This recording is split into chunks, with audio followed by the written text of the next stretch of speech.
આ સૂત્રને સિદ્ધ કરવા માટે સરકાર અથાગ પ્રયત્ન કરી રહી છે, પરંતુ સવાલ એ છે કે સરકારના પ્રયાસથી પરિણામ શું મળી રહ્યું છે।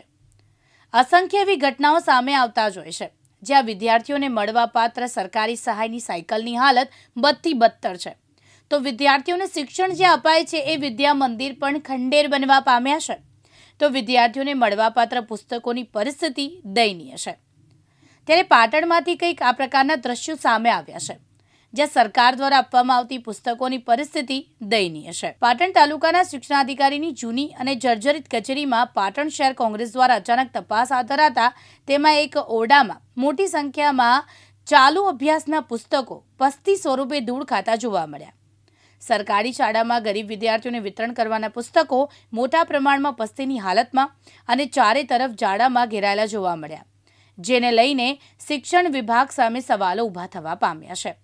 સરકારના શિક્ષણ વિભાગ દ્વારા શિક્ષણ પર ભાર મૂકી સરકારી શાળાઓમાં વિદ્યાર્થીઓને મફત પુસ્તક સહિત અનેક સુવિધાઓ સવલત પૂરી પાડવામાં આવી રહી છે, પરંતુ આ શિક્ષણ વિભાગના પ્રયાસો ક્યાંક જિલ્લા સ્તરે તેનું યોગ્ય પાલન થતું ન હોય તેવા દ્રશ્યો સામે આવવા પામ્યા છે। પાટણ શહેર કોંગ્રેસ દ્વારા પાટણ તાલુકા શિક્ષણાધિકારીની જૂની અને જર્જરિત કચેરીમાં પાટણની તાલુકા શિક્ષણાધિકારીની કચેરી શાળામાં વિતરણ કરવાના પુસ્તકો ધૂળ ખાતા અને બિસ્માર જણાઈ રહ્યા છે। પાટણના પ્રાથમિક શિક્ષણ વિભાગની ઘોર બેદરકારી કે સામે આવવા પામી છે।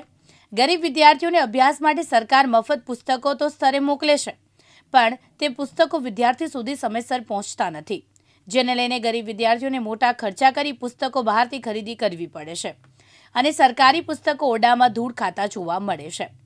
ઓરડામાં પડેલ પુસ્તકો વર્ષ 2023-24 અને 24-25ના જોવા મળ્યા છે। આ બેદરકારીને લઈને વિદ્યાર્થીઓને સરકારે જે લાભ આપે છે ત્યાં પહોંચતા જ નથી, તેને લઈને તેની સીધી અસર તેમના અભ્યાસ પર પડે છે। તો આ પાછળ જવાબદાર અધિકારીઓ સામે પગલાં લેશે કે પછી ભીનું સંકેલવામાં આવશે તે તો જોવું રહ્યું। હવે અચાનક તપાસ હાથ ધરવામાં આવી ત્યારે ઓરડામાં દયનીય હાલતમાં થોકબંધ નવા પુસ્તકો જોવા મળ્યા।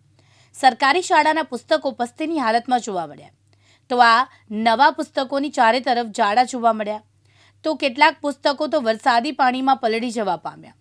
તો આ મામલે પાટણ તાલુકા શિક્ષણાધિકારીને પૂછતા તેમણે ગોળ ગોળ જવાબ આપતા જણાવ્યું કે સરકારી શાળામાં પુસ્તકો વિતરણ કરતા વધ્યા હતા, તે પુસ્તકો ઓરડામાં મૂકવામાં આવ્યા, જે આગામી વર્ષમાં શાળાઓમાં વિતરણ કરવામાં આવશે અને આ પુસ્તકો BRC ભવન હસ્તકના છે તેમ જણાવ્યું હતું।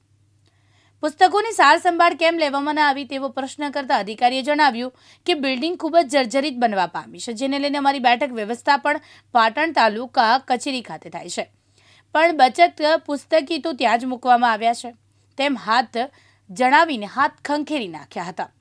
તો આ બચત પુસ્તકોની જાળવણી કેમ તંત્ર કરી ન શક્યું? આની પાછળના અધિકારીઓ સામે કોઈ કાર્યવાહી થશે કે કેમ તેવા અનેક સવાલો ઊભા થવા પામ્યા છે। હાર્દિક સોલંકી સાથે ઉપેશ પંચાલ, દિવ્યાંગ ન્યૂઝ, પાટણ।